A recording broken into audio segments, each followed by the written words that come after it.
बहुत समय पूर्व जब गुरुकुल शिक्षा की प्रणाली होती थी तब हर बालक को अपने जीवन में 25 वर्ष गुरुकुल में बिताना पड़ता था।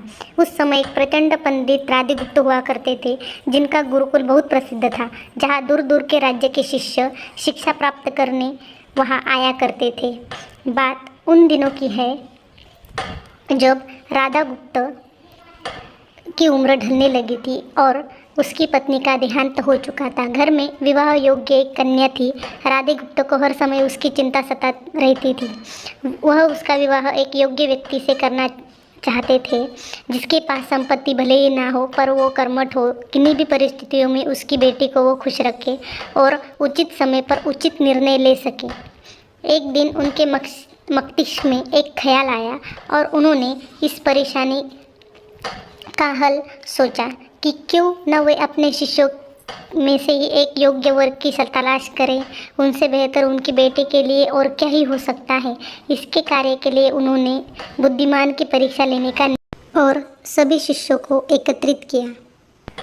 राधागुप्त ने सभी से कहा कि वे एक परीक्षा का आयोजित करना चाहते हैं जिसमें सभी बुद्धिमानी का परिचय होगा। उन्होंने सभी से कहा उन्हें अपनी पुत्री का विवाह की चिंता है जिसके लिए उनके पास पर्याप्त धन नहीं है, इसलिए वे चाहते हैं कि उनके शिष्य विवाहों में लगने वाली सामग्री को एकत्रित करें। भले ही उसके लिए उन्हें चोरी का रास्ता क्यों न करना पड़े, लेकिन उन्हें चोरी करता हुआ कोई देख न सके। इस एक शर्त का पालन सभी को करना है। राधागुप्त उन्हें एक विशेष स्थान पर रख देते क्योंकि परीक्षा के बाद सभी वस्तुओं को उनके मालिक के पास वापस करना जरूरी था, क्योंकि अपने शिष्यों को सही ज्ञान देना चाहते थे। वह राधागुप्त का सबसे करीबी और होनहार छात्र था। उसे ऐसा बेटा देखकर राधागुप्त ने इसका सवाल पूछा।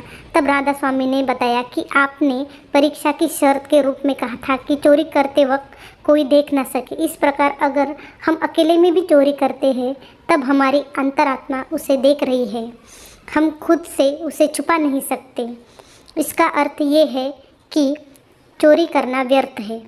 उसकी इस बात को सुनकर राधागुप्त के चेहरे पर खुशी छा जाती है। वे उसकी व्यक्त सभी को एकत्रित करते हैं और पूछते हैं कि आप सब में चोरी की है, क्या उसे किसी ने देखा है? सभी ने कहा नहीं। तब राधागुप्त कहते हैं कि आपकी अंतर्मन ने इस चोरी को छुपा नहीं सके। सभी को इस बात समझ आई और सबका सिर नीचे झुक जाता है।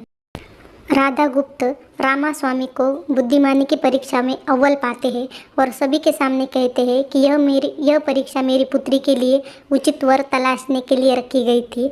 इस प्रकार मैं राधास्वामी का विवाह अपनी पुत्री के साथ तय करता हूँ। सभी इस बात से झूम उठते हैं। साथ ही चुराई हुई वस्तु अपने मालिक को विनम्रता के साथ सौंप देते हैं और राधास्वामी से क्षमा मांगते हैं। अगर आपको हमारी ये कहानी अच्छी लगे तो चैनल को सब्सक्राइब और वीडियो को लाइक ज़रूर कर देना।